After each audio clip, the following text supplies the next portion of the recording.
Hello and welcome to Beyond the Ball. I am your stand-in host this week, Big Paddy. I'm joined by the regular host, the resident Chelsea supporter, Collie. Hello. I'm All right. happy to pass over the baton so I can concentrate fully and give me expert opinion on Chelsea's match here. So I'm drifting off into the side here and watching the match to the side. So. Okay. Well, we'll go with opinion. I don't know about expert, but we'll definitely go with opinion. Right. And we're also joined by our resident Liverpool supporter, and wouldn't you know, we'd show up this week, Conor. How's it going, folks? I'm back. Oh my God. So I think this is a punishment. Me being host this week is punishment because unfortunately I never done a reaction video on Sunday, which I've been given a lot of grief about, but I actually went into some serious psychotherapy straight after the game, and I've only been released early this morning, so I wasn't actually available to do a video. But here we are. I'm going to have to talk about that shambles of a game on Sunday. Manchester United were disgraceful. But let's go on to the football review and get to it. Oh, no, Paddy, and so many people asked for this, so you're not getting away with just apologizing like that and saying, oh, everybody wanted a review, I didn't do one. What do you want, blood? I want a fucking public apology to every single person that requested one from you, and I want you to mean every word you say. Okay. Sorry, I have all the names. So John Finbar 123, Big Sweaty Bollocks 854. I'm incredibly sorry I didn't do a sorry reaction video. It will never happen again. My apologies. There right. We go. Now let's go to the football review. Yeah.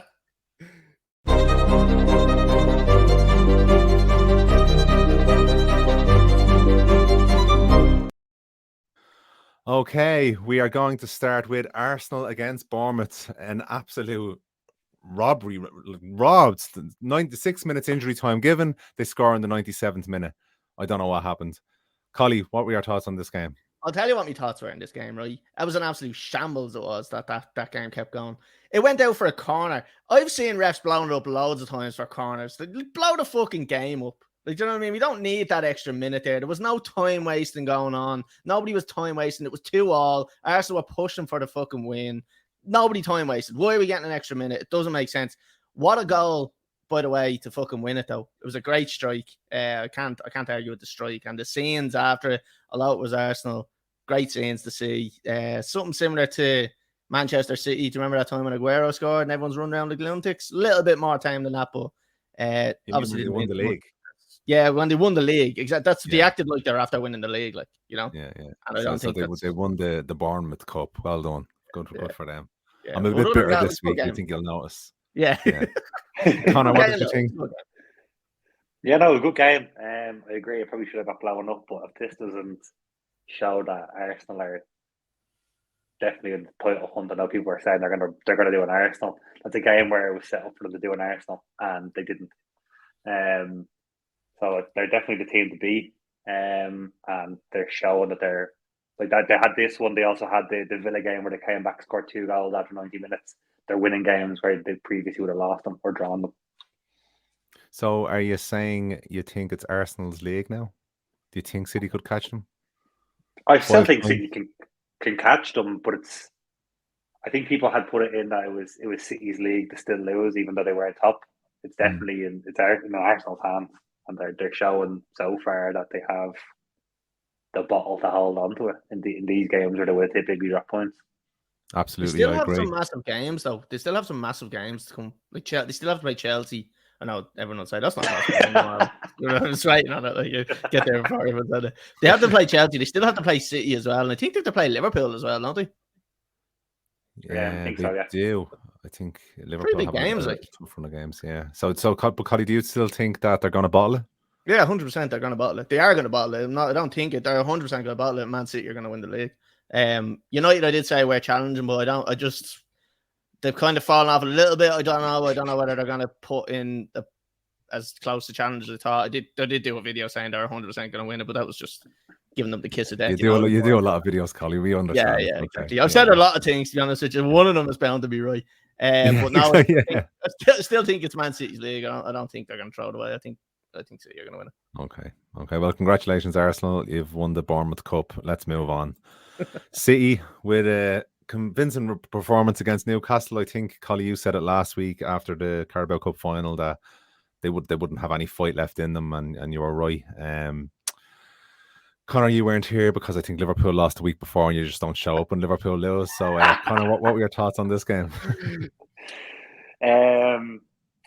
Yeah, Newcastle's season I think rested on last week, so I think it's going to take them a couple of weeks to get over. To be honest, it's just one of those things that again, just sit here in when they're in flow like that and they go ahead early. It doesn't look like they can be caught. It's almost like they have to go behind for teams to pick points up off them.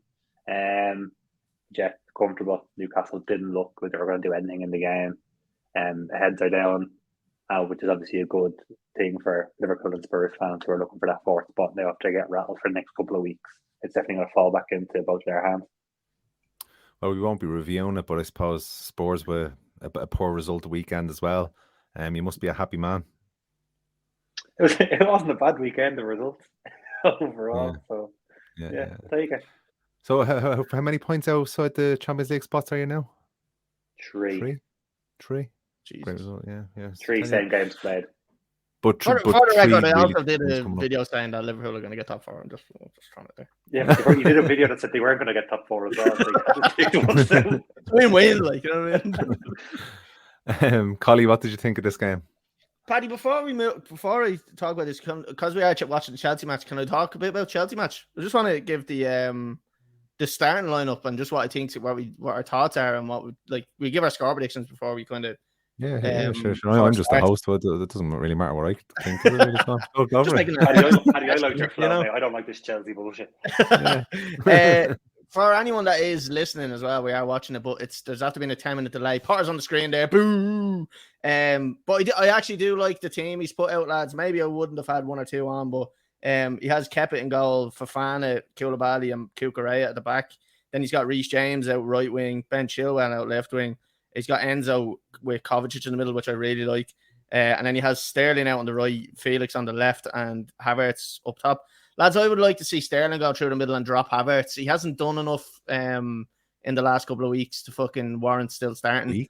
I won the Champions League first. I'd like to see Mudryk playing a bit more. I don't think Potter likes him for some reason. I don't know why, but I don't know. Lads, I think we're gonna if we're gonna win this game and go through, it's gonna be 1-0 and we're gonna win it on penalties. That's the only way I'm saying we win. Other than that, we're losing. Sorry, back on to do you want to I like the way you pawned off that as Chelsea playing 3 in the back when it's clearly 5. Put Reece James as I know. Right full back. Let's be honest, it's a 5 back. I'm looking at live score and they have it as a 3-4-3, so I just went with that. As well. You're putting it up on the graphic as well here. No, absolutely not. The 5 back. Okay. That's enough of that. Apologies everybody for having to listen to Collie. Wait, what score, lads? What score do you think it's gonna be before it goes into it? It's just 1-0 Chelsea. Chelsea to win an extra time. 2-0. 2-1 an aggregate. I think 1-1 here, and Dortmund will go through. All right. Sorry, Paddy. I'll jump back. Sorry for rudely wrecking your. No, you're fine. Sure, you're on a roll there. Give me your views on the Man City Newcastle game. Look, as I said the week before, I did think that Newcastle weren't going to get at now, but I thought they were going to be quite deflated after that cup loss, and they weren't in the best of form going into that cup anyway. So it was almost like kicking them in the face while they were down. And I thought this was going to be no different. So yeah, I fully expected a 2-0 win for Man City. I think I could have even predicted a 2-0 win for Man City. But not surprised at all, really, to be honest with you. No. Normal service resumes for Man City. Yeah, but I suppose it's more a question of now where are Newcastle in terms of their league. They started so well. It seems to be that they just blew their load, and now they're gone. They could go into free fall because they're like form for the last, say, over 10 games does not look good. So do we think they will even get the Europa League spots? No, I think they peaked, and 5th or 6th is going to be theirs. I'd more realistically, I think maybe 5th, depending on what Spurs do. But yeah, Spurs do with Spurs. Spurs do with Spurs. Conte fucking, I don't know. He seems to be struggling. He's so fucking up and down at the moment with Spurs. I don't know whether he can grab them all with the bollocks and just say, here, lads, get your fucking shit together. Like, he is a serial winner. I think I predicted Spurs come second or something in the league at the start of the season because I genuinely thought they were going to do really well with Conte. But yeah, they seem to be. Are we not seeing Conte's limitations now? Like, he done well in Italy. He came over to England and he had a great squad with Chelsea. Yeah. Now he's after gone to Tottenham. Now, if he is as good as you, for one, have said he is, should he not be winning something at Tottenham? Should he not be bottling it? Getting rid of the sportiness? The reason I said he's so good is just because of what he's done previously. Like, I can only go on past kind of experience of seeing him at Chelsea. He's won the league at Chelsea. So, yeah, I mean, how can you question it as much? Like, he seemed to get the most from that squad as well. There's still, like, there was one or two players that weren't probably great in that squad, but they did have the likes of Eden Hazard and stuff like that in fucking his prime. So, yeah, maybe kind of masked a bit by that by having such good players there. But look, they have Son and they have Kane and all that Spurs, so they should be well able to get it. But I don't know whether they'll be able or not. So, like, Conor, if you look at Spurs and I suppose what Conte is doing there, Pochettino came in as a relatively unknown manager, built his reputation at Spurs, and I suppose he's known as a really good manager since then. Conte is coming in, and I suppose his legacy, or not so much his legacy, his reputation will have taken a hit at Spurs if he doesn't get fourth or win a trophy, won't it? Yeah, I think sometimes managers go past their legacy, right? If we look at Carlo Ancelotti having a stinker at Everton, he still goes on to remanage Real Madrid. Yeah. So I think when managers get to a certain stage, Mourinho suffered that. Spurs, I'm sure he could still walk back into the majority of dressing rooms around Europe. Chelsea. He could walk into a Chelsea dressing room, and take over tomorrow. Do you not think so, though? No, I'd fucking love it. I'd absolutely fucking love Mourinho back at Chelsea. Sorry, that was you getting the horn, was it? Yeah. But yeah, it'd be disappointing from like the Spurs side of it. Obviously, I think they've actually one of the few seasons they've invested quite well. They had a big queue with keeping Son and Kane, and if they don't get European spot or top 4 spot, will they get another summer without losing Harry Kane or Hyman Son? I don't know. I think they lose Kane in the summer. They're going to invest. They have to invest heavily. They have to sell Kane now, really, to make back anything. And well, not make back because they didn't buy him really, like for anything like what he's worth now. But I don't think they'll get this summer what they would have got last summer just because of his age. Once you hit that 30 mark, although then you've got unless it's Manchester United coming in, because then you'll get the United tax. But is he 30? Snap your hand off for him. Sorry, is he 30? Is he? He's 30. Yeah, he's 30 now. I think United might get him, to be honest.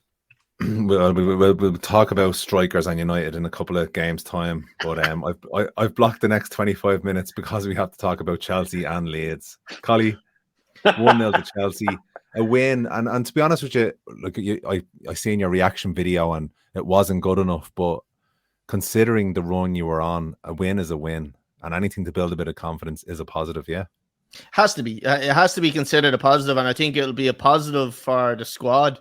But as a fan, like, there's not, like, I didn't see very many positives there. We failed to break down a really poor Leeds team, and the only way we scored was by scoring from a set piece with Fofana, which the keeper probably should have saved. Again, going forward, shocking.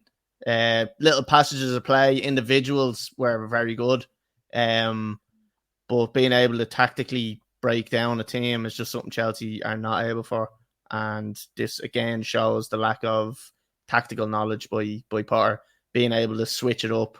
Again, seeing it tonight, Havertz up top, he's not scoring. We scored what, 4 goals or 6 goals in 17 games or something like that. Like, it's time to make a change there. Like, we have Aubameyang sitting on the bench. I know you don't want to play him, but he's an out and out striker. Then we have Fofana, who we got as well, who's an out and out striker. Play one of them, like. But where is the individual brilliance? Because you have some brilliant players that play up in the top forward positions. So why are they not producing anything? I think Felix at the moment is doing the work of 3 people. He's been brilliant since he came in. The cleaner and the kitchen lady. Yeah, I think he scored. Did he score the first game? He got sent off the first game, Collie. Got sent He off. got sent off the first game, was it? I was trying to think that he scored as well, though. I don't know. Yeah, he scored, that a and then he got sent off. No, that's not a pen. Is it a pen? Penno! Penno. That's a penno. He was Come on, miles ahead Potter. of me, A bit of animation from Potter. See that? Fucking hell. Jesus. That's the first time I'm seeing that. Jesus Christ, lads. Right. Yeah, go on. So, yeah, you're not happy. You're not a happy man in any way. Chelsea Leeds, no. Not convinced. Okay. Yeah, like, don't let it fool you. Not convinced by a 1-0 win against Leeds. Where to go is a set piece. Look, I'll take a win as a win. Connor, what do you think? Did you see any of this game? No, I saw highlights of it. But I think I know Collie, you've said it before as well, where Potter had been playing nice football but wasn't getting results, and we said the results-driven game. We're getting a result. You got a result. You have to take the result on its merit of what it is. So 3 points. Leeds on my bounce back as well with a new manager. Javi Gracia is no funny business. Like he comes in, he gets things done. He did that at Watford. I wouldn't be surprised if he did that at Leeds as well, keeping them up. So I think it's actually a huge result for them. I don't think Leeds are going to be mopped over like they were with Jesse Marsh in charge for the rest of the season. So a 1-0 win, keeping Leeds out, is a pretty good result. I said I didn't see the game, so whether the football or not was any better or whether they broke them down, I don't know. But take the result and run with it, because I don't think many are going to get 3 points off of Leeds. Yeah, absolutely. I agree. They couldn't buy a win before this game. So you will take any 3 points that you can get. They were dropping further and further down the table as well. So to have any chance of getting into the European spots, and that's, I suppose, another question towards Collie. Would you prefer to finish up outside the Europa League spots or get into the Europa League spots?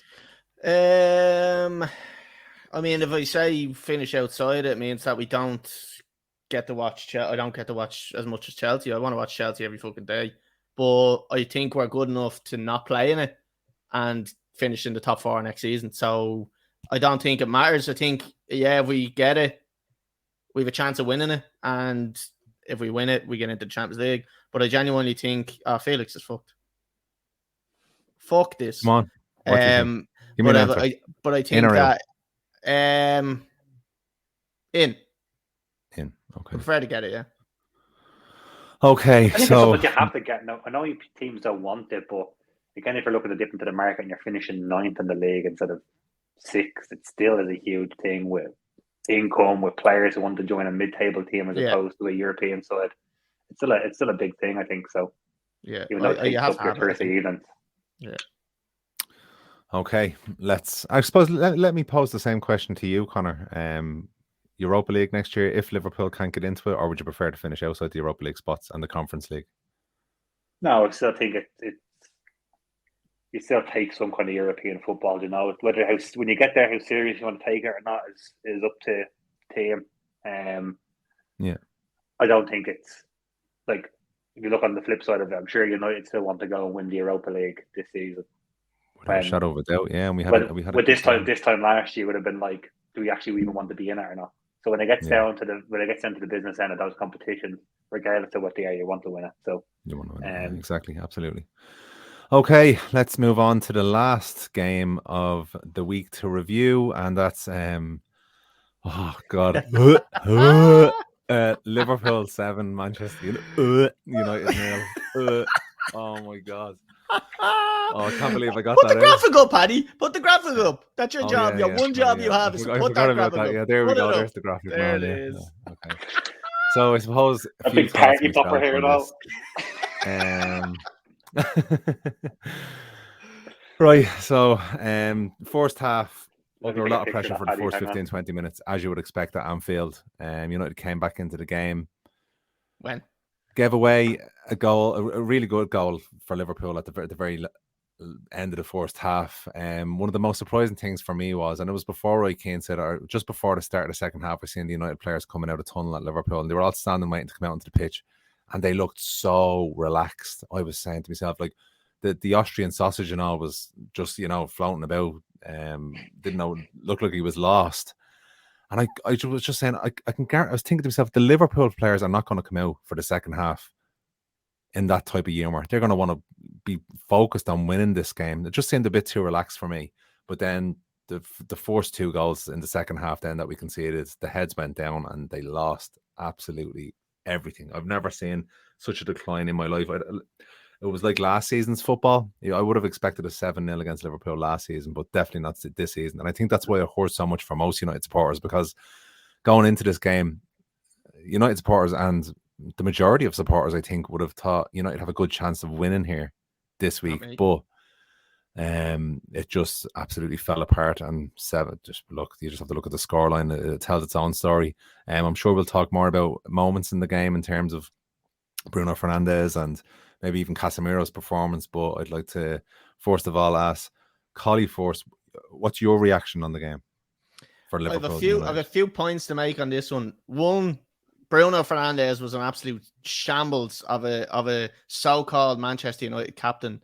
It was embarrassing what he was doing, complaining that he wasn't getting taken off when Ten Hag was making the substitutions. That is the last thing you want as a fan to see your captain doing, saying, "Take me fucking off. I don't want to be here anymore."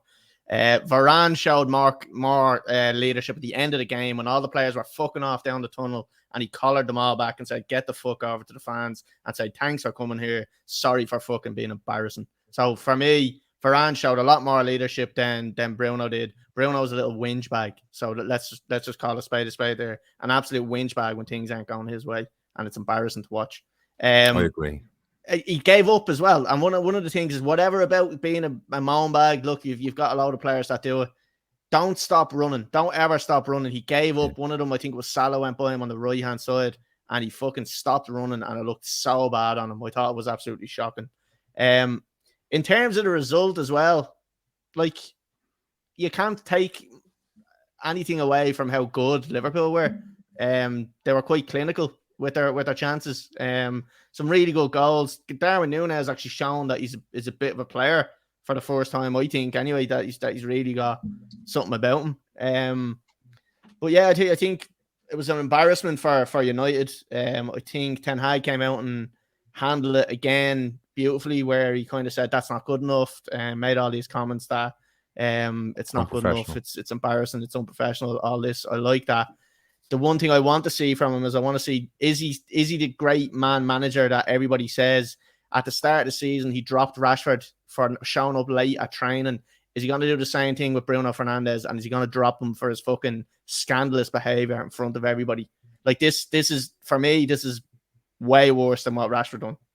That all happening behind closed doors. No one would have even known about that. He was, an hour late. Or if Ronaldo had have done that, there would have been there'd be uproar. Ronaldo was there. Uproar. Yeah. And Ronaldo would have been dropped at the time. But you see, can Manchester United afford to drop Bruno Fernandes at the moment? The only reason maybe not is because Eriksen is not there. But they'll have to bring in fucking McTominay or someone like that. Has shown that he can perform. Yeah. But I suppose, okay, moving on to Conor, you must be extremely happy that front line of Gakpo, Salah and the Núñez have clicked so well.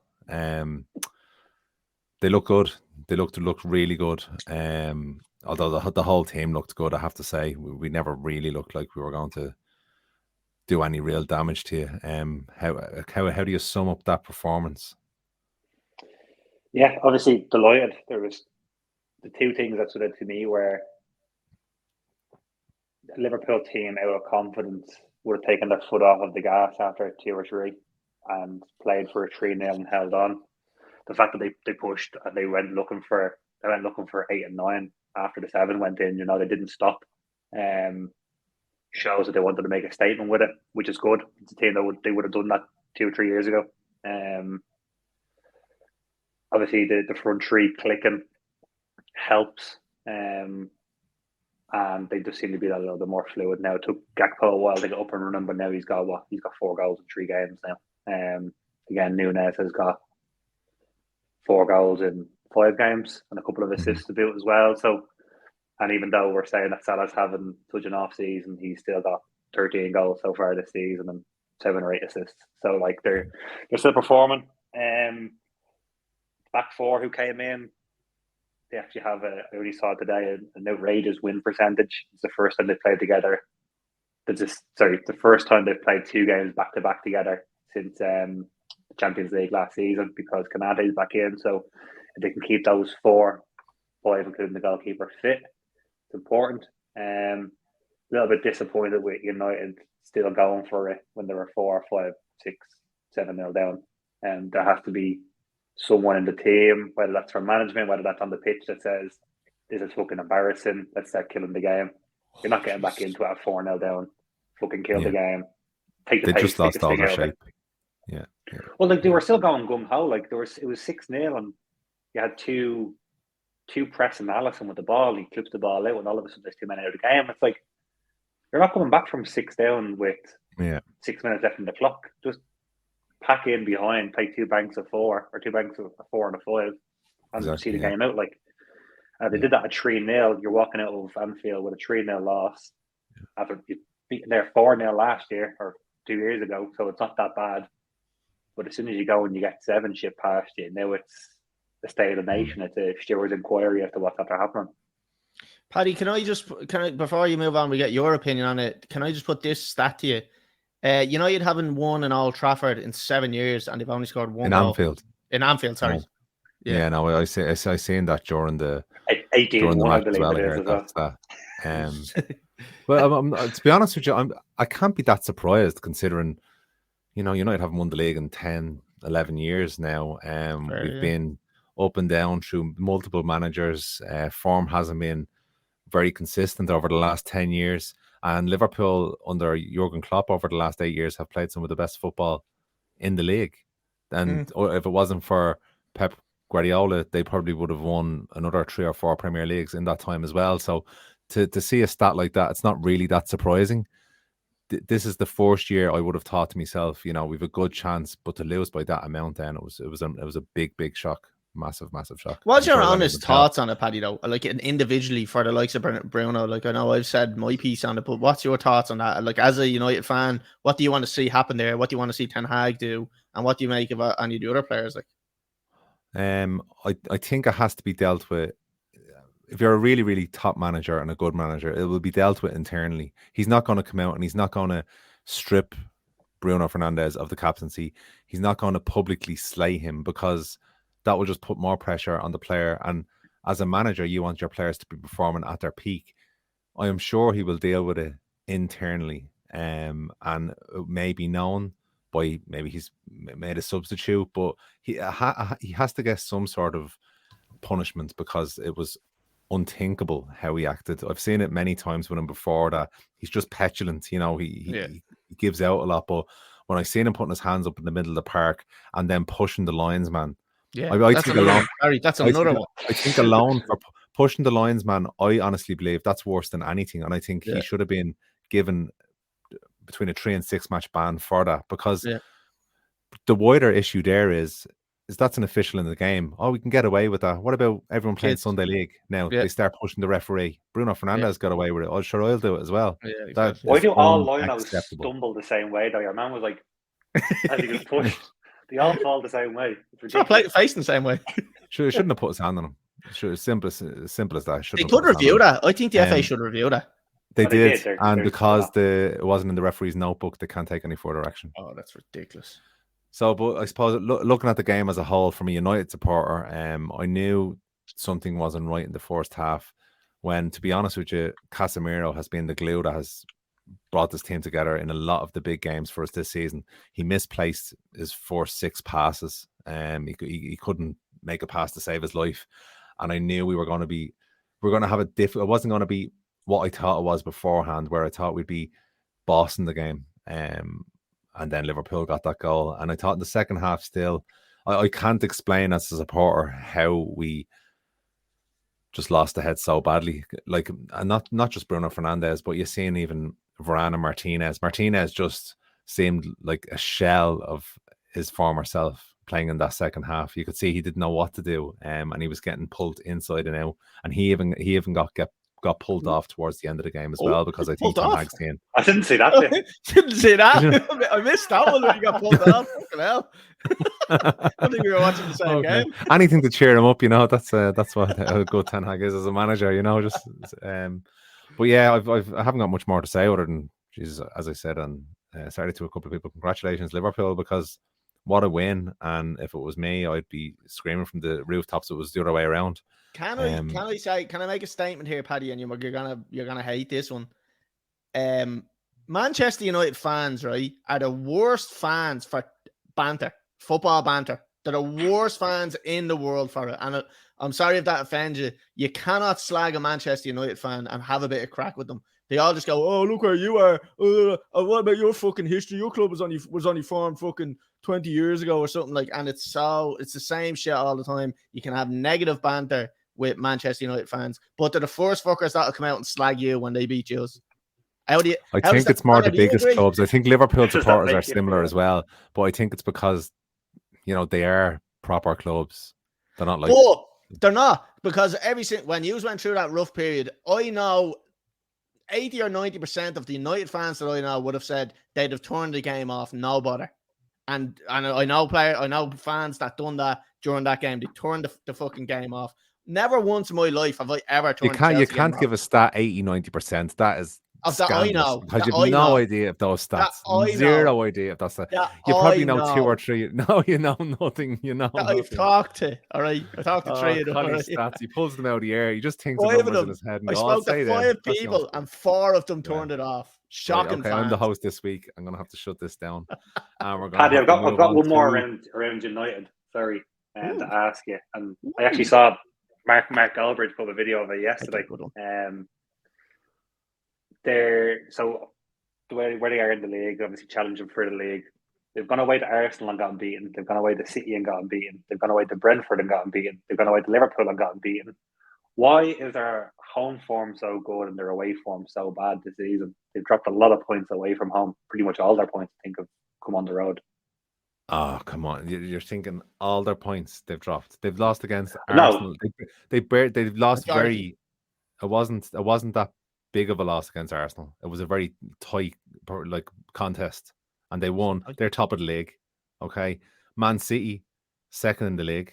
We lost against them. You can accept those. So the only Brentford, you lost at Brentford as well. We lost at Brentford. Arsenal had a tough match against Brentford as well. Look, these things can happen. I don't think there's anything to look into in terms of away performances. I think the big one the only one that I'd really be worried about is the Liverpool one. The rest of them I can take as a supporter because they're against good teams and anybody can lose against anybody on any given day in the Premier League. So, of course, we're going to be stronger at home. But it's just one of those things. I wouldn't be too worried about away form considering the season we had last year. But that's just my opinion. Okay. All right. Yeah. I can't argue with your opinion, can I? Connor fell asleep while you were saying that. Yeah. Here's a goal. Here's a panel. Here's fucking Dortmund. Okay, here we go. Into the fantasy football. How do you supposed to do that? I thought...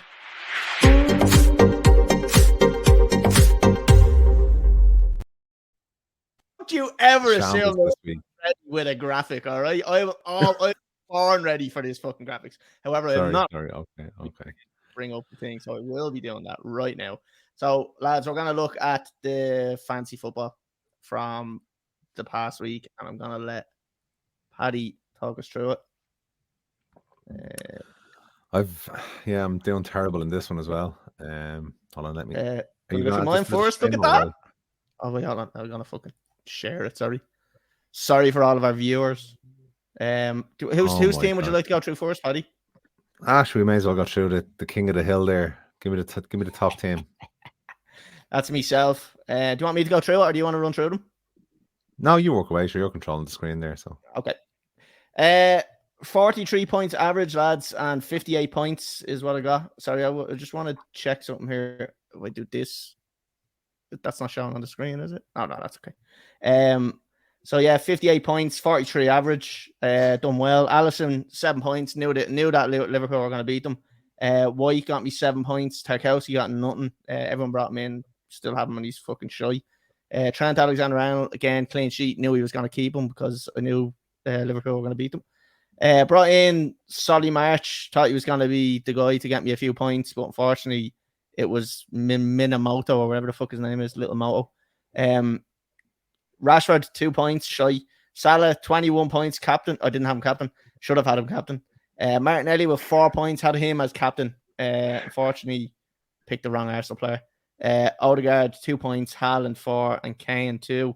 Lads, I think 56 points or 58 points is a solid week. But I did have Kilman on the bench who got me 7 points. Obviously, didn't use him. And then Ward on the bench with 11 points. But sure, I got 7 as well, so sorry. Right, I'll move on to the next one, which is Paddy. So this is your one. Okay, I cannot see it. Oh, there we go. Average Joe, 43 points. Here we go. Nothing too special to be talking about. Ederson's gets me 7. And if we just move down, defense was a shambles other than Alexander Arnold. Well done. He done great against United. Delighted. Keep moving down. Again, this free hit that I used a few weeks ago just absolutely killed me. Darwin and Haaland up front got me a few points, but other than that, the team was absolutely shocking. And I'm going to find it hard to pull it back now because of that free hit, with me thinking that it was a 1 week change, and it wasn't. It was a permanent change. My bench is just a joke as well. So, okay, so that's it. 43. Shocking. Brutal. Right, on to Conor. Conor, you can talk about this absolute calamity here that's happening. Step aside, boys. Nick Pope. Umpo. Oh, Jesus. You do know it's not golf. The lower score wins. Only 26 points. Go on, talk us through who you've got. I got 1 point in the back three. So, and I got a point from a goalkeeper. I think you just got a point for turning up on time. So fair play to Saliba, turned up on time. Midfield, Pereira, did he get an assist last night?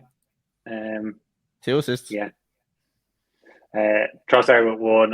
Trossard came in, I think, because I have fucking Yo Cancelo. Almiron with 2, De Bruyne with 3, Kane, Haaland, and Watkins up front for a combination of 10. Fabian Schär has been out injured for the last 2 weeks. Cancelo has moved to Bayern Munich, and De Silva hasn't started a game since before December. So, going strong. Oh, that's for you. What? It's the post. What? I'm missing it. I'm not there shutting it down because my thing was fucking lagging. Lads, we're ending the fancy football. But, yeah, all right, okay. No, it's okay.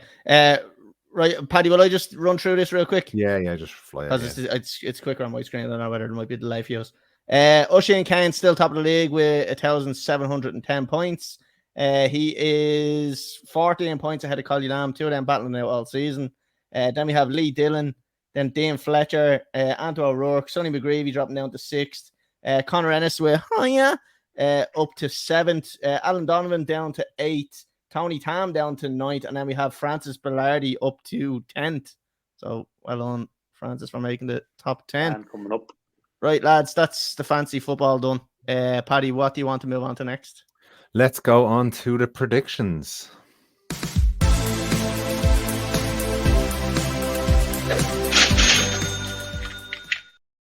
I mean, you got it wrong. You know, it's wrong.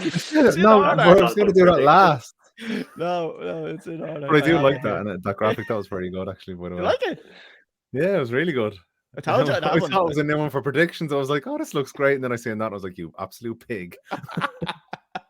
Right, Paddy, I'm gonna share the screen here. This is our 10 to 1,000 challenge. Yeah. So let me just share here. Yeah. Connor, have you done one as well? Come up here. I have them here. Yeah. For some reason, it doesn't want to open. Oh, sorry about this, everybody. We're having an absolute ladies and gents. Side of things. You know, here we go. Paddy, talk us through it. This your one. A lot of thought put into this about a minute and a half before we went live on the podcast. I looked for a boost bet, so I got Felix and Bellingham to get a shot on target each in tonight's game. Was 2-1, now 4-1. Stuck a tenner on it, so let's hope. You stuck a fiver on it. You got a fiver free bet. Yeah, you have a fiver on it. A fiver free bet. Yeah, I love it. What's wrong with that? What's wrong with that? Connor, is this you? Yeah, that's me. Just did a treble for the weekend. A tenner to get me back 35 quid. I've done Chelsea to beat Leicester, Spurs to beat Forest, and United to beat Southampton. Chelsea at a nice price there, I think. Really even money. Chelsea Leicester, that's a mad bet. My one, lads, I've gone really small. Look at this, 0.64 to 1. So not even evens. I've gone with over 1.5 goals in the Rangers and Hibs match, over 1.5 goals in the Bayern and PSG match, and under 3.5 goals in the Spurs and Milan match. Because I think that's going to be like 1-0. That's such a horrible bet, though, because you're just waiting for nothing to happen. I know, yeah. It's great. So, lads, that's what I've done. And hopefully, if that one wins, I'll do the exact same one for me next bet. So you should hit thousands by the year 2040 or something. Yeah, yeah. Same rate you're going, Paddy. It'll still be before any views.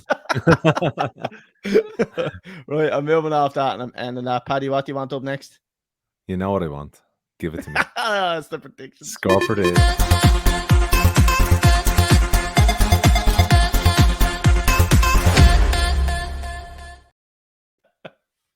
Score prediction. Score prediction. Fucking hell. I'm getting new technical people in the background for you stuff.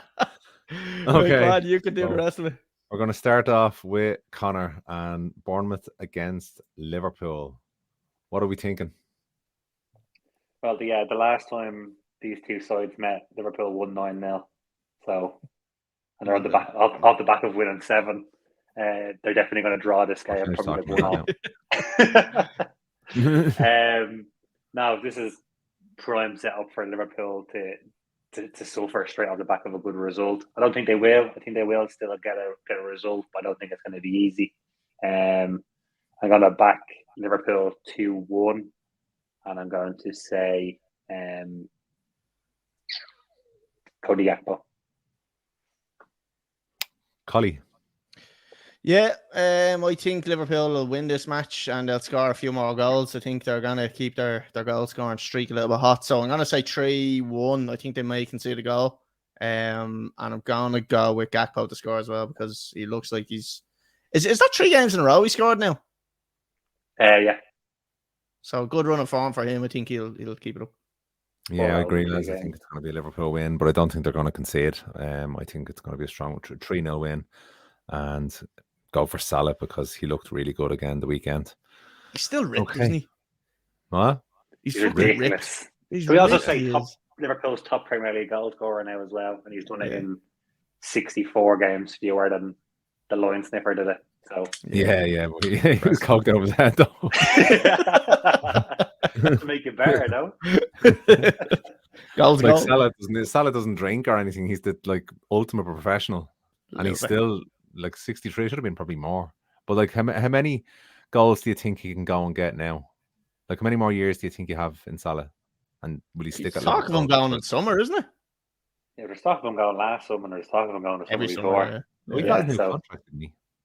He got a new contract last year. Yeah. You can get 2 more years out of him. Again, that's why his 6th year in a row of scoring more than 20 goals in a season. So does that for another 2 years. It's money in the bank. So, and to think Chelsea could have had him, or they did have him, and they let him go. Didn't want him. He's shy. Didn't want him. He didn't suit Chelsea. if we had kept him there, he wouldn't have become that player. Yeah. He wouldn't have become that same player. I don't think we would have got as much as Klopp got out of him. No, he definitely wouldn't have because Chelsea are shit. Well, speaking of Chelsea, Collie, we've got Leicester and Chelsea. How do we see this one going? I think Leicester are just as shit as Manchester United, and we're going to beat them 7-0. No, I think Leicester are probably going to beat us 2-1, to be honest with you. I don't know. I don't know what's going to happen in this match. If this is going to be a massive kind of... I love Felix shouting at the crowd to tell them to get up. I think this one's going to be a massive kind of confidence booster, or else it's going to be a complete fucking deflation. If we lose this and go out tonight, I can't see us even getting a result against Leicester. I'm gonna say 1-1, and I'll say, who do I say to score for Chelsea? Nobody. Koulibaly to score a header from a fucking set piece again, because it's the only way we can score. So Connor. Well, I've backed Chelsea in my bet because I think Chelsea get through here. They're off a high. They have 2 wins under the belt, back to back. They go to Leicester, and they scrape a 1-0 again.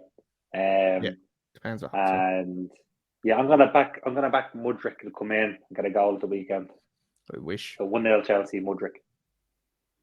Very good. Very good. Okay, I'm gonna go considering like Chelsea did get the win last week, but I think they'll find it difficult against Leicester, and I'm gonna go for a 0-0. I think it's gonna be a big bore draw. Yeah, I wouldn't be surprised for Chelsea. So let's move on to Crystal Palace and Manchester City. Crystal Palace doing the double over City last year. Can they get a result again this year, Connor? No. No. Again, I think this is going to be similar. I think to the Newcastle game last week. City go ahead early. They start making changes. Palace start creating a few chances, but they never actually break through. So I'm going to say, what does it go? What? No, it's not. It's offside. What you're fucking ahead of us, are you? I'm sorry, I didn't realise.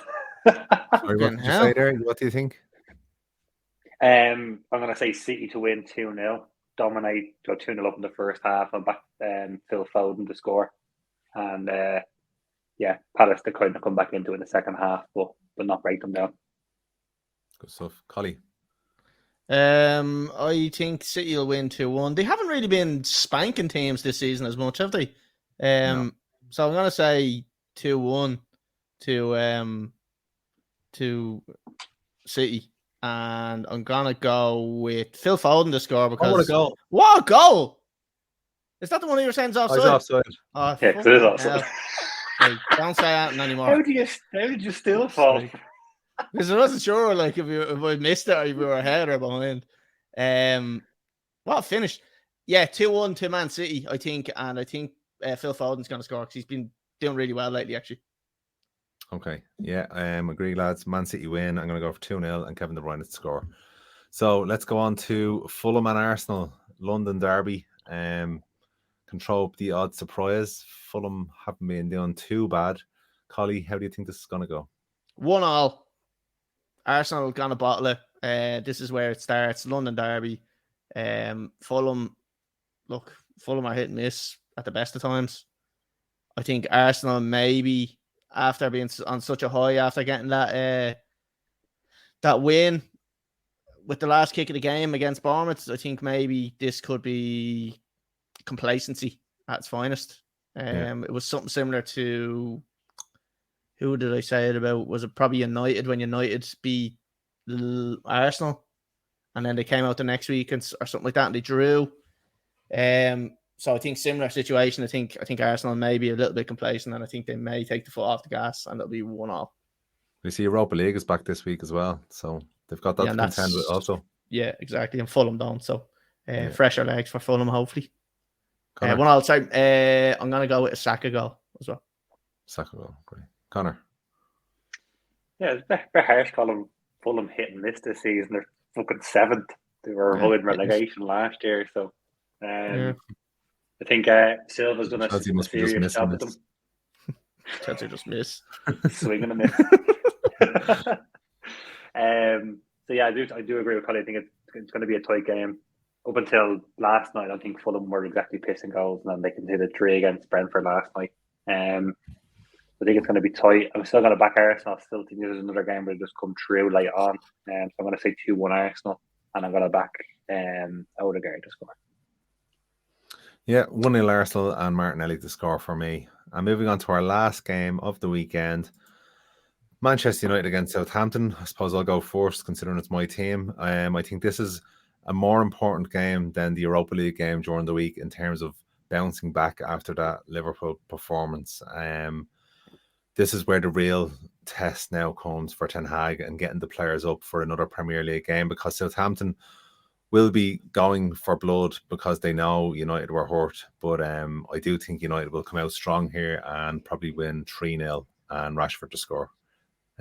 Connor, how do you think this will go? Yeah, I don't think there's any doubt that United have to win the game. They're on the back of beating Liverpool and the Europa League. You'd say maybe a team in the relegation battle would pip them or put it up to them. But it's as much of a must-win for United as it is for Southampton. So comfortable United win, 3-0, Rashford. Collie, I seen you shaking your head there. What's wrong with you? Did you just see Koulibaly missing from 1 yard there. An open goal, and he just missed from fucking 1 yard. This chap is wearing the number 26 jersey. Did he slip like Terry? Fucking bullshit. Fucking score, like. Sorry, yeah. I think United will win this one. I think Ten Hag, like I said, he's handled everything since now very well. I think he'll handle this well as well. I think he probably will make a statement and drop Fernandes. But he'll probably bring him on at half time. I think here's one for you. 0-0 at half time. What? You're going very specific. 0-0 at half time. I know. To bring on Fernandes. This is 0-0 at half time. He's coming on to change the game, and he makes a positive impact, and everyone will fucking suck themselves off going, oh, Ten Hag, here we go, best manager in the world. He's after doing that. He gets a reaction. He's just a brilliant manager. Fuck off. But we all know what's going to happen, so fair play to him.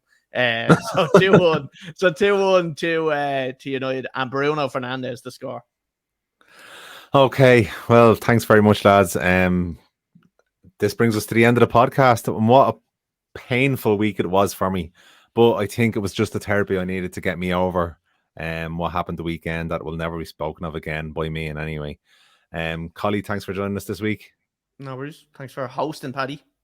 Connor, thank you very much for joining us this week. Depending on results, we may see you next week, but thank you anyway. I just delay the podcast for a little bit here.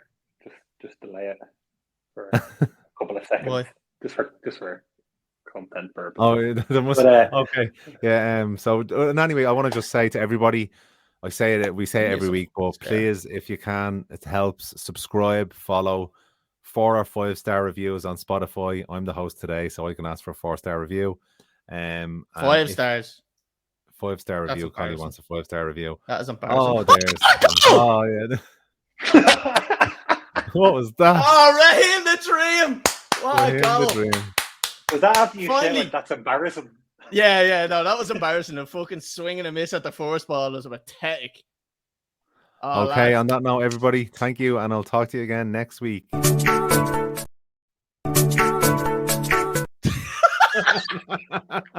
graphics! Look at that!